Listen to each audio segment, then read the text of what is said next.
Hello everyone. Following on from my video I uploaded last week, here's the full review of this beautiful Korean 2001 Epiphone dot that was made in the famous Samick factory. As you can see, it's lovely to look at, but I wanted to draw your attention to why these were such fantastic guitars and why they are so sought after nearly 25 years down the line. So let's start with the specifications. It has a maple body with a mahogany centre block, mahogany neck with a genuine rosewood fretboard with dot inlays. It has a 12-inch fingerboard radius, which is just over 30 centimeters, and is what they call a slim tapered D profile, which is nice and comfortable, especially if you're like me and have smaller hands. It is 24.75-inch scale with 22 frets with a 1.69-inch nut width, which is a smidge under 43mm. This model also has a long neck tenon, which is often considered a higher end specification, and some players believe a long tenon can improve sustain by allowing more efficient transfer of vibrations from the neck to the body. The headstock is elongated with the Epiphone inlaid. Sadly, there is no neck binding on these guitars, as this was only used at the time on the Sheraton models, which cost roughly another £100 to £150 back in the day, and still command that little bit more on the second-hand market even now. There is, however, no tonal difference with binding, and the fret ends are finished off lovely with no sharp edges at all, so your hand is free to glide unhindered up and down the neck.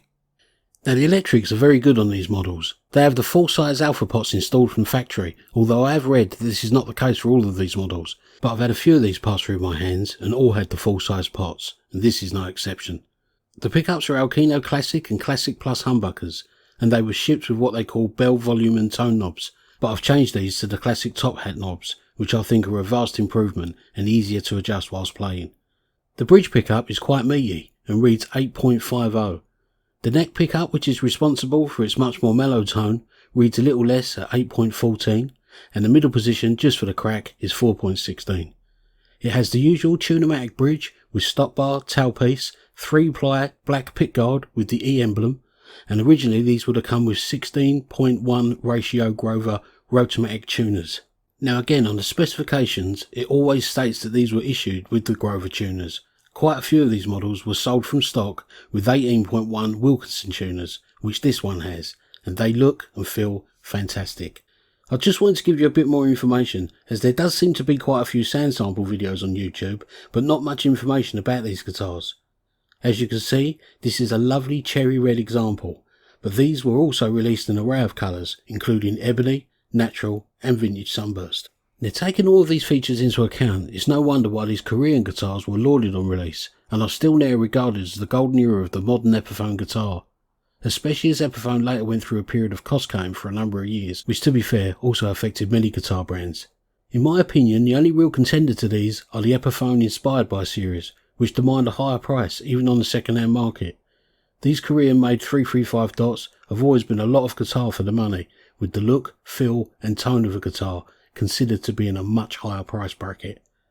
Now, I used to have one of these many moons ago, and I always regretted selling it, and I recently made a video biography about an artist I admire called Patrick Balfe, and it was him that originally made me want one of these in the first place.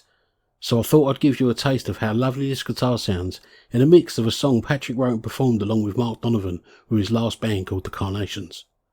Now, just before I play you this track, I wanted to ask you all a big favour, as I really hope to be able to make more music videos and review videos like this in the new year, but it's becoming increasingly difficult to get the exposure on YouTube, as it seems that over 70% of my viewers are not subscribed to my channel, and sadly this makes a huge difference on how videos are distributed and circulated on this platform.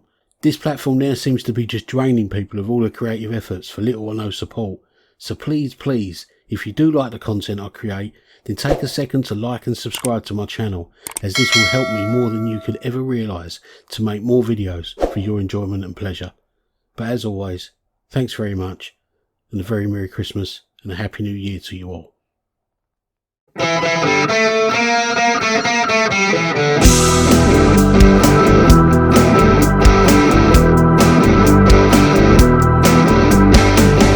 If you got the time, I wanna tell you about the things that are on my mind. Oh, they take so long and I can't even sleep at night. All you do is turn your face away. It's like you've heard it all before. I guess it's something